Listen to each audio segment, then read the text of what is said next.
Assalamualaikum warahmatullahi wabarakatuh.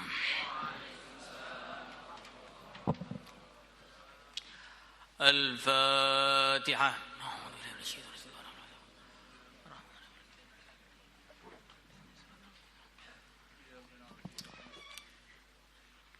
Al-Fatihah.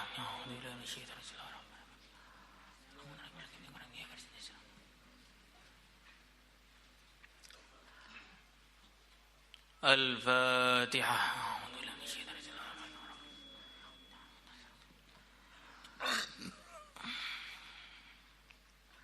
Al-Fatihah.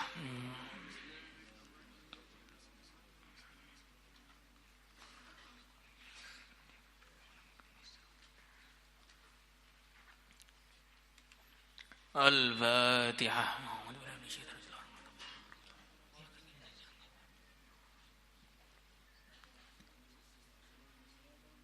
Al-Fatihah.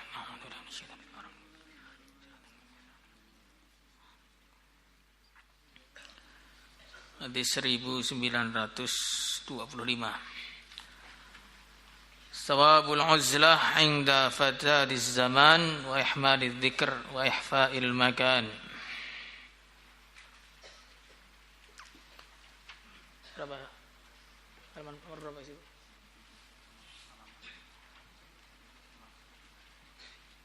1925. Halaman 318 atau 316. Bismillahirrahmanirrahim. Thawabul uzlah. Pahala menyendiri, menyepi, inda fasadiz zaman, ketika rusaknya zaman, wa ihmaliz dzikri, dan menyembunyikan jati diri, tidak pengen terkenal, wa ihfa'il makan, dan menyembunyikan tempat tinggal. An Amir bin Sa'id قال كان سعد بن أبي وقاص رضي الله تعالى عنه في إبله. Beliau sedang tinggal bersama unta-unta beliau. Jadi maksudnya ketika ini sedang terjadi khilaf besar di kalangan Sayyidina Ali dan Sayyidina Muawiyah, antara Sayyidina Ali dan Sayyidina Muawiyah. Maka Sayyidina Sa'ad bin Abi Waqqas, yang beliau ini termasuk Asyarah al-Mubasyarah bil Jannah, 10 orang yang dijamin masuk surga, yang doanya terkenal sangat makbul, yang orangnya sudah punya pertimbangan-pertimbangan dalam setiap gerakannya. Saking telitinya kehidupannya, begitu beliau mau wafat, putra-putranya sedih, nangis. Beliau sampaikan kepada putra-putranya, "Enggak usah sedih, enggak usah nangis. Saya ini termasuk orang yang sudah dijamin enggak akan diadab oleh Allah." Artinya beliau ini sudah yakin dengan kehidupannya, yakin dengan langkah-langkahnya, yakin dengan keputusan-keputusannya. Bukan orang yang sembarangan seperti kita ini. Kalau kita ini maju juga karena nafsu, mundur pun juga karena nafsu.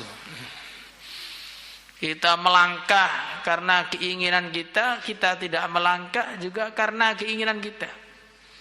Ini kalau orang tingkatannya seperti Sayyidina Sa'ad ini, melangkah tidak melangkah, itu pertimbangannya cuma satu saja, mencari ridha Allah Subhanahu wa taala. Maka beliau pada waktu itu sibuk di ngurus onta-onta beliau. Di sini jadi pelajaran bagi kita bahwa terkadangan yang terbaik ketika ada khilaf antara dua golongan besar itu mundur, hilang dari peredaran, itulah yang terbaik. tidak membenarkan A, juga tidak menyalahkan B. Tidak mendukung A, juga tidak menyerang B. Mundur dari peredaran, sibuk takwa kepada Allah, bisnis yang halal, itu bagian dari perkara yang difahami oleh orang-orang soleh terdahulu. Kalau memang kita sudah yakin bahwa salah satu dari pihak itu hak, yakin betul, ya kita harus nolong. Seperti yang dipraktekkan oleh sahabat-sahabat yang lain. Kalau memang belum yakin, belum tampak bagi kita, atau kita tahu kalau kita ikut malah menjadikan repot mana-mana, tidak terjadi persatuan, justru malah terjadi perpecahan, maka sikap yang terbaik itu diam. Karena kadang-kadang dengan sebab satu kata-kata bisa terjadi pertumpahan darah di mana-mana. Sampai dikatakan dalam satu hadis, Allah Subhanahu wa taala akan menghukum orang yang membantu seseorang membunuh orang lain walau bisyatri kalimah, walaupun hanya dengan separuh kalimat.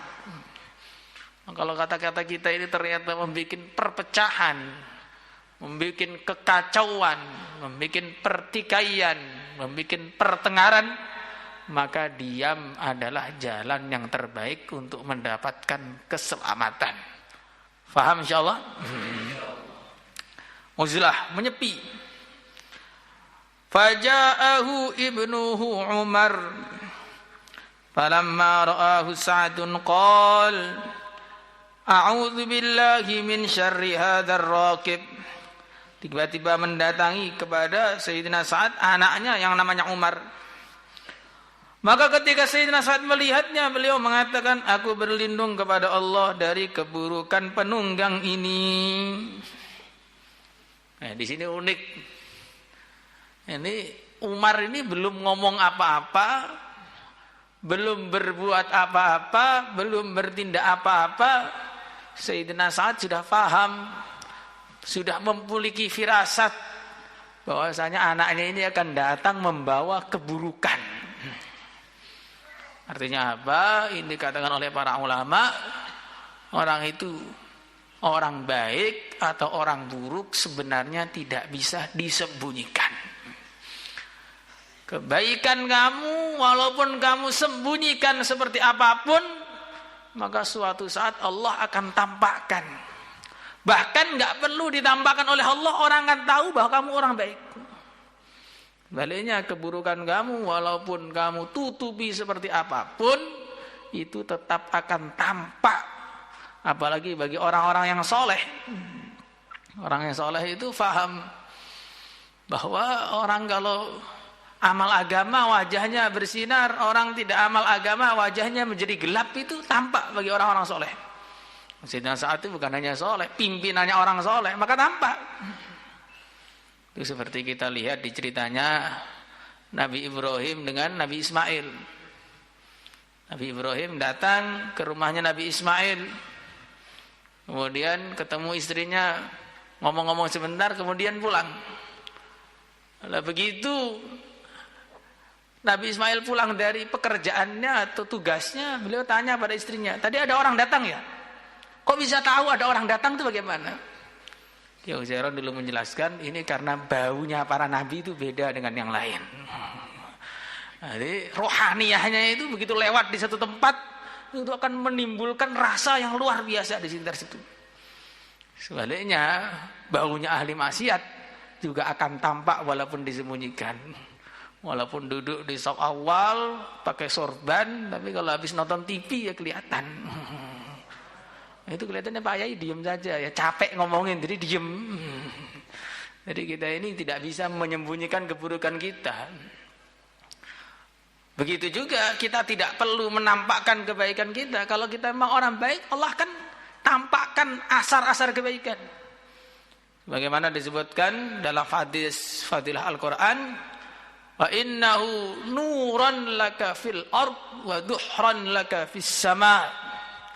Orang kalau baca Quran, jadi hafid Quran, akan ada cahaya di wajahnya. Yang tidak ada pada orang-orang yang nggak hafid Quran. Maka kalau ada orang nggak hafid minjam baju kubro, pasti ketahuan. Walaupun orang nggak kenal sama dia, nggak pernah tahu juz dia, itu ketahuan. Oh, ini mesti minjem ini. Dan itu termasuk meminjam perkara yang sangat tidak boleh dipinjam. Minjem baju putih itu masih nggak apa-apa. Kalau minjem baju kubro ini kan betul-betul nggak punya malu dia. Ketahuan lagi, mesti ketahuan. Nah, karena hawanya hafid Quran itu tidak bisa ditutupi. Begitu juga orang yang nggak hafid tidak bisa mencuri cahayanya hafid Quran. Walaupun sudah dauratul hadits, tapi kalau belum hafid ya cocoknya ya hijau-hijau aja lah. Walaupun sudah dauratul hadits atau khusus. Tapi walaupun masih kelas 1, kalau sudah hafid ya dia akan lebih bercahaya daripada yang dauratul hadits. Apalagi sudah daurah kubro lagi, Masya Allah. Itu kalau dilihat tuh cahaya yang ngalahin matahari itu. Ada asar perbuatan kita itu akan tampak di wajah kita. Akan ada kegelapan ketika ada perbuatan keburukan dan kemaksiatan, akan ada cahaya kalau kita berbuat kebaikan. Mungkin wajahnya hitam, tetapi kalau dia ini ahli taat kepada Allah, akan tampak cahaya dari wajah itu. Mungkin wajahnya seperti rembulan, tetapi kalau maksiat seperti rembulan yang sedang gerhana. Ya, nggak kelihatan apa-apa, nggak ada cahayanya sama sekali. Tapi kalau orang bodoh sudah tahu gerhana malah dilihat. Kalau nggak kelihatan kok dilihat itu kan namanya nggak pinter, itu namanya. Fanazala faqala lahu anzalta fi ibilik. Engkau malah tinggal di unta-unta kamu. Wa taraktan nas, dan engkau meninggalkan manusia yatanaza'unal mulka, mereka sibuk berselisih dalam mencari kekuasaan dan kerajaan. Ini ujian juga bagi kita, pelajaran bagi kita. Jadi orang itu tengah-tengah amal pasti akan datang godaan. Sayyidina Sa'ad, orang yang begitu soleh, tengah-tengah beliau uzlah, datang godaan berupa anaknya yang ngajak beliau untuk mencari dunia. Kadang-kadang kita juga gitu, tengah-tengah ngaji, tiba-tiba datang godaan. Kamu ngaji terus gak ada gelarnya bagaimana? Nanti kamu jadi gak laku di masyarakat. Orang-orang gak mendengarkan omongan kamu. Kamu cari gelar sarjana S1, S2, S3, S4, S5, S22, ultra. Kalau perlu atau apalah 50, 70 terserah. Jadi setiap kita ngaji itu mesti gitu. Makanya kita lihat orang ngaji itu banyak yang putus di tengah jalan. Tapi kalau orang sekolah nggak ada yang putus di tengah jalan. Sekolah itu dari SD sampai SMA itu rata, itu selesai semua. Tapi kalau mondok, pas santri baru bisa 500 orang, pas wisuda tinggal 50 orang. Kenapa tinggal begitu? Karena saringan masuk surga ketat, bro. Jadi saringan masuk surga itu ketat. Jadi ya, kalau yang nggak patek bersih itu ya nggak lolos.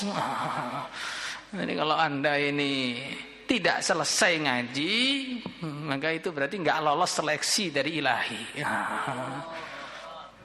Nggak sampai kiai itu mengatakan, jangan pernah bertanya mau lulus, mau ngaji sampai lulus atau tidak, tapi tanyalah, saya diizinkan oleh Allah ngaji sampai lulus atau tidak. Jangan bertanya mau baca Quran hari ini atau tidak, tapi bertanyalah, Allah mengizinkan aku baca Quran hari ini atau tidak.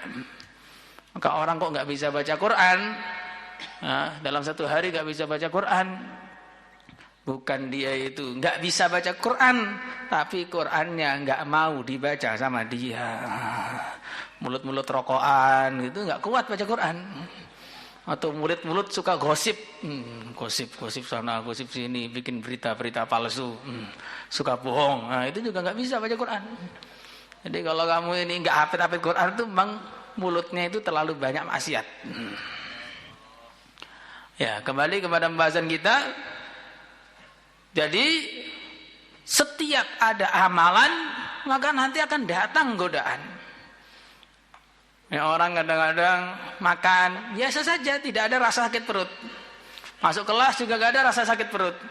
Begitu ustadznya mulai masuk, langsung pengen ke belakang.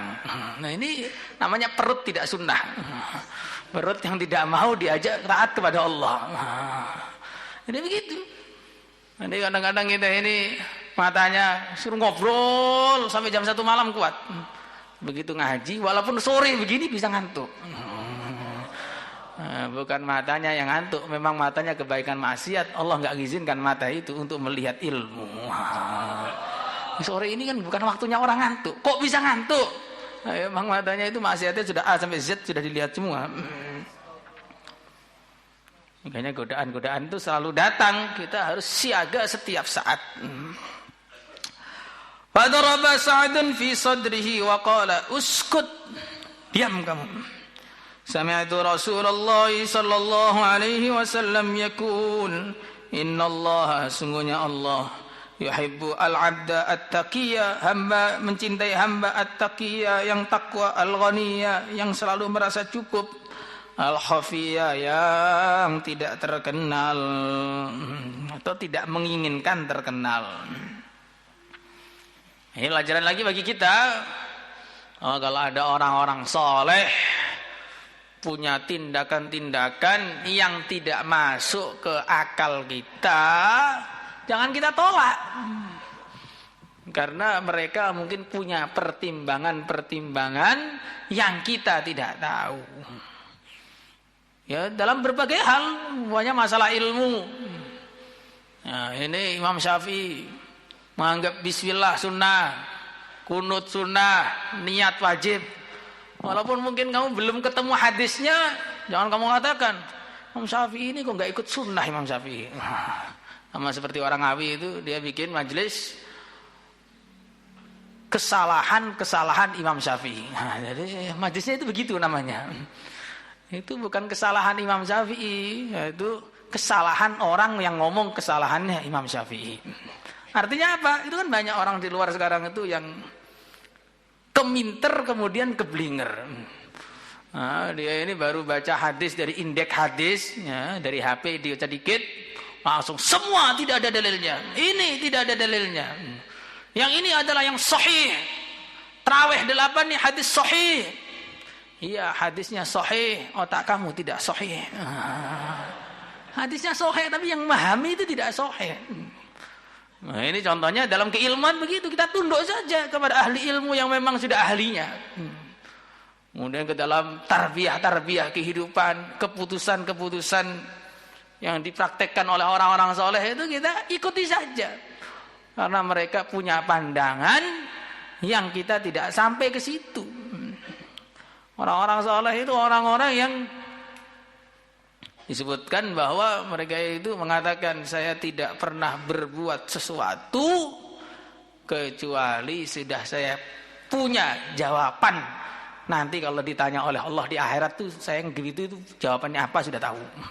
Orang-orang soleh sekitar kita itu begitu. Nah, makanya kalau ada orang soleh memiliki tindakan-tindakan yang otak kita nggak paham, urusan apa saja, urusan ilmu lah, urusan perjuangan, urusan macam-macam, jangan punya suudzon, nanti jadi akhirnya malu pada akhirnya kalau masih punya rasa malu. Kadang-kadang kalau sudah mentok jadi Abu Jahal nggak bisa malu lagi.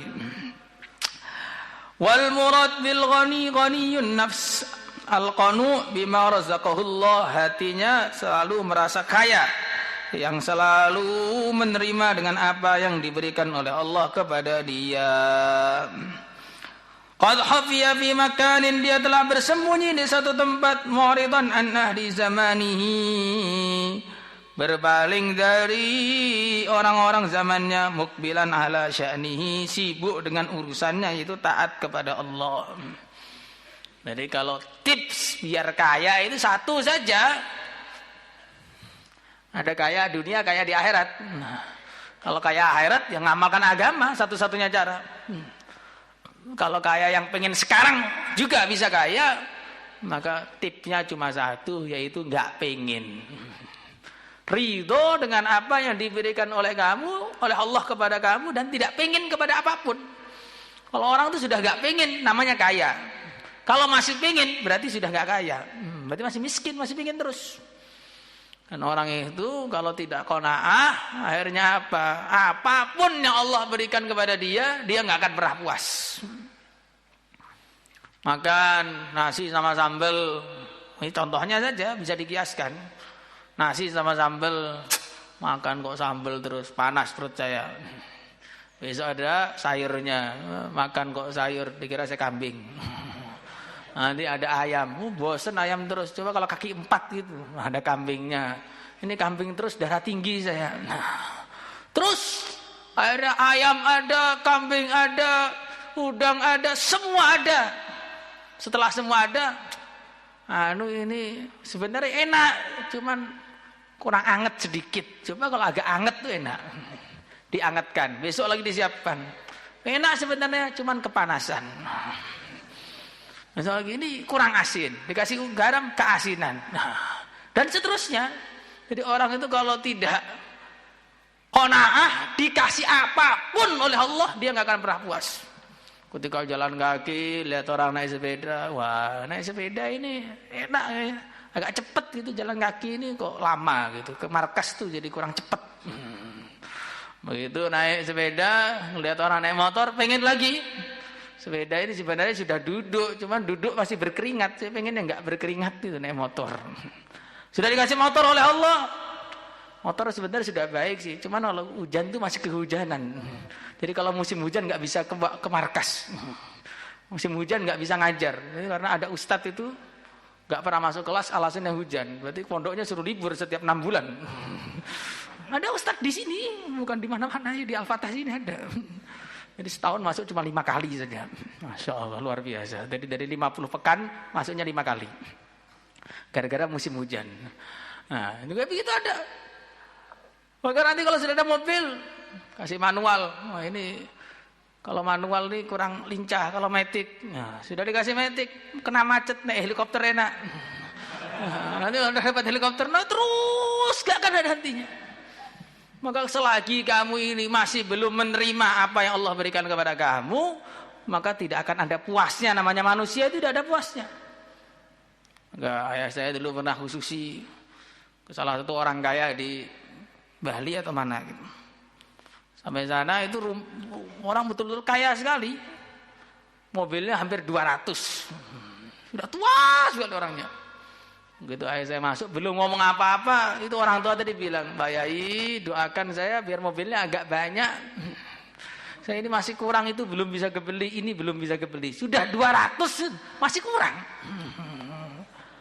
Jadi artinya apa? Bukan berarti nanti kalau saya sudah beli mobil akan cukup, tidak. Kalau sudah beli 1 akan 2, terus gak akan ada hentinya sebelum tanah dimasukkan ke dalam mulutnya di kuburan. Maka manusia itu memang sifatnya seperti itu. Dan akhirnya dia hidup di dunia tidak pernah tenang. Yang dicintai oleh Allah ada Al-Ghani, orang yang hatinya selalu puas dengan apa yang diberikan oleh Allah kepada dia. Maka Al-Imam Al-Ghazali beliau mengatakan, rizki yang Allah berikan kepada setiap hamba itu sudah pas. Allah Maha tahu kebutuhan dia seberapa, Allah Maha tahu. Kok tidak pas?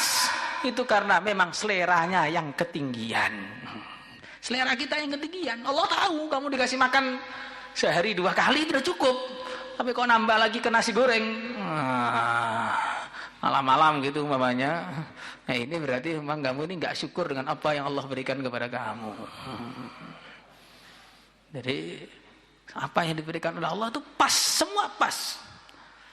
Makanya biar kita ini tidak jatuh kepada perkara haram, seleranya diturunkan. Syekh Ilyas beliau mengatakan, betul-betul beruntung orang yang Allah jadikan kenikmatannya dalam kesederhanaan. Nggak enak kalau duitnya banyak juga nggak habis, kalau duitnya dikit dia nggak bingung. Tapi kalau orang itu seleranya adalah mewah-mewahan, duitnya sedikit dia pusing setengah mati, duitnya banyak juga nggak pernah puas karena yang dibeli terus ada. Kemudian yang kedua di sini, khafiya fi makan mu'ridan an ahli zamanihi mukbilan ala sya'nihi. Jadi orang itu kadang-kadang ada waktunya dia harus meninggalkan tempat tinggalnya, sibuk untuk taat kepada Allah Subhanahu wa taala di tempat lain. Makanya kadang-kadang ada orang bilang, saya ini orang Jawa, maka saya hidup di Jawa dan mati di Jawa. Saya orang Sumatera, lahir di Sumatera, hidup di Sumatera, mati di Sumatera. Ini sikap yang nggak benar. Yang benar bagaimana? Saya ini hamba Allah, saya akan hidup di tempat di mana saya bisa taat kepada Allah. Nah gitu, walaupun kita ini mungkin orang Sulawesi, orang Sumatera, orang Kalimantan, orang Papua, orang Sunda, orang mana-mana. Tapi jangan pikir, pokoknya saya harus kembali ke tempat asal, keliru. Pokoknya saya harus berada di tempat yang di situ saya bisa taat kepada Allah. Walaupun rumah cuma 1 kali 2 meter, asal taat kepada Allah, itu jauh lebih menyenangkan daripada rumah 100 kali 100 meter, tapi saya tidak bisa taat kepada Allah. Insyaallah semangat. Maka santri jangan ada pikiran pulang. Santri itu pikirannya pulang, itu berarti dia belum punya prinsip yang benar. Santri itu pikirannya saya akan pulang kalau sudah disuruh pulang sama kiai saya. Kalau guru saya belum nyuruh pulang, saya nggak akan pulang. Kalau saya disuruh tinggal di sini, saya akan tinggal di sini. Saya suruh tinggal di pucuk gunung, akan tinggal di pucuk gunung. Pokoknya saya akan tinggal di tempat saya bisa taat kepada Allah. Walaupun harus tinggal sama kambing pun saya siap, asal taat kepada Allah. Bareng kambing lebih baik daripada bareng manusia maksiat kepada Allah. Insyaallah semangat. وعن ابن عمر رضي الله عنهما أن عمر خرج إلى المسجid. Sayyidina Umar keluar menuju masjid, fawajada Mu'adhan. Kemudian beliau menemukan Sayyidina Mu'adh inda qabri Rasulillah sallallahu alaihi wasallam yabki. Di sisi kubur Nabi sedang menangis. Maka ziarah kubur itu bukan bid'ah seperti yang dikatakan Salafi. Maka beliau mengatakan, ma yubkik, apa yang menjadikan engkau menangis? Qala, Sayyidina Mu'adh mengatakan, hadisun, satu hadis sami'tuhu min Rasulillah sallallahu alaihi wasallam, al-yasiru minar riya'i syirkun. Sedikit dari riya adalah syirik. Ya, karena dia masih pertimbangannya makhluk, bukan pertimbangannya Allah. Nah, ini juga pelajaran bagi kita. Orang-orang dulu mereka menangis karena tidak bisa mengamalkan satu hadis dari Nabi. Kita sudah mendengar ratusan hadis dari Nabi, belum bisa mengamalkan, tidak pernah menangis, malah sibuk tertawa. Jadi ini perbedaannya begitu. Kalaupun kita menangis, bukan karena urusan agama, menangisnya karena urusan cinta yang terlarang oleh agama. Nah, ya begitu, makanya jadi akhirnya begini kita ini. Wa man 'ada auliya Allah, siapa yang menyerang atau bermusuhan dengan wali-wali Allah, faqad barazallahu bil muharabah. Sungguh dia telah pengen perang tanding dengan Allah. Jelas kalah. Jelas kalah, bukan bandingannya. Makanya seorang itu, kata Kiai Uzairun dulu mengatakan, ada 2 orang yang kalau mati itu nanti bingung, sehingga matinya suul khotimah. Yang pertama orang yang makan riba, yang kedua orang yang menyakiti hatinya orang-orang soleh. Nah, jangan sampai kita terjerumus dalam riba. Riba itu dosa besar. Riba yang terkecil sama dengan zina dengan ibunya 36 kali. Zina 1 kali sih dosanya bagaimana besarnya? Kalau 36 kali dengan ibunya lagi. Nah, itu sama dengan riba yang terkecil. Makanya kita belajar